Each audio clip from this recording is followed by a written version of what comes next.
Hey guys, tignan nyo yun dito oh. Ngayon lang ako nakarating dito. Pununo na pala ng ano. O sa taas so may ano na. Gagawa ng bagong airport. Ayan na yung ginagawang parang tower yata. Wow, ang luwag na. Dito na yung main ng dati ang luwag nitong space na to. Dito nang paradahan ng mga shuttle bus ng mga hotels. At igagala ko kayo dun sa may nandito na yung pinakamalaking ferry terminal.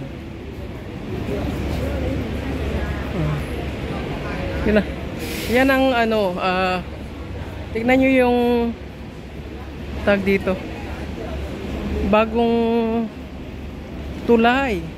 Tapos dyan din yung train. OMG, andun yung istasyon ng train.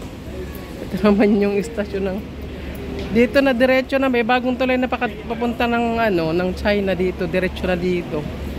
Ay grabe ang pagbabago. Ang dagat ay ano na kakapiranggot na lang. Tinabunan kung anong ginagawa nila sa Spratly Islands, yun din ang ginawa dito. Ang lawak-lawak na ng Macau. Dati kaliit-liit lang nito, ngayon tingnan nyo, ayan na oh. Oh, may cruise na dito, o, diba? Pwede na dito sumakay ng cruise. Dati doon lang sa may Barato. So, may mga Pilipina na nag-usher sa mga turista. Pero kailangan marunong ka magsalita ng Mandarin at saka Cantonese. Kasi mostly ng bisita ay in-check. So, andito lang yung CR nila. Pakainit guys. Is 32 degrees ngayon. So, ako'y naghahanap ng bus. Dito ako sa may ferry terminal dahil ginagawa yung kalsada, walang bus stop doon. Sabi ng amo ko, sundin. Tumawag na ako, baka hindi susundin daw ako. Wag na lang kasi nahiya ako.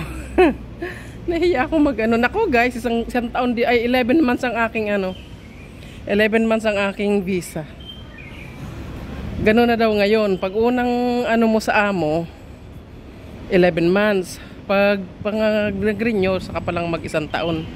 Pag 12 months, kulang ng isa abnormals. So, ayan niya. Tignan niyo kung ano nakagulo na dito. Dati napaka ano dito sa lugar na to, napaka empty. Ngayon, ayan na, may food court na dyan sa loob. So mabuti na hindi ako nagpasundo sa amo ko dahil kahit pa paano meron tayong konting vlog dito. Kahit ilang minutes lang. Kita nyo kung gaano kalaki na. Wala naman to dati nung sumakay.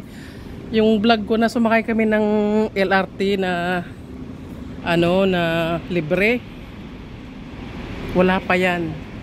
Open pa yan. Pero ngayon tingnan nyo na. Lahat ng mga bus at dito yung sakayan ng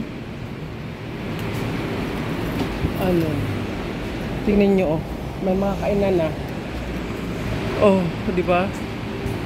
Ganyan na kalawak, kalaki. Tinakpan nila lahat. Ngayon ang layo ng bus, sakayan ng bus. Yung pawis ko ay tumatagaktak na. Grabe guys oh.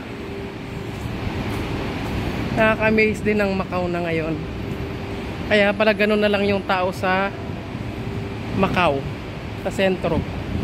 Hindi mahulugan ng karayoms. Oh, may shopping dyan sa loob. Ayaw kong pumasok. So ayun na nga guys, ako'y nawawala kung saan yung bus stop. Oh, dito, ng mga bus stop. 26, 23. Ang lawak. Ayan na yung airport oh. Malaki na daw yan in the future. Dito na yung bus ko. So salamat guys sa inyong pagsama sa aking maikling video. See you next time. Babush. Lily Vlog signing off.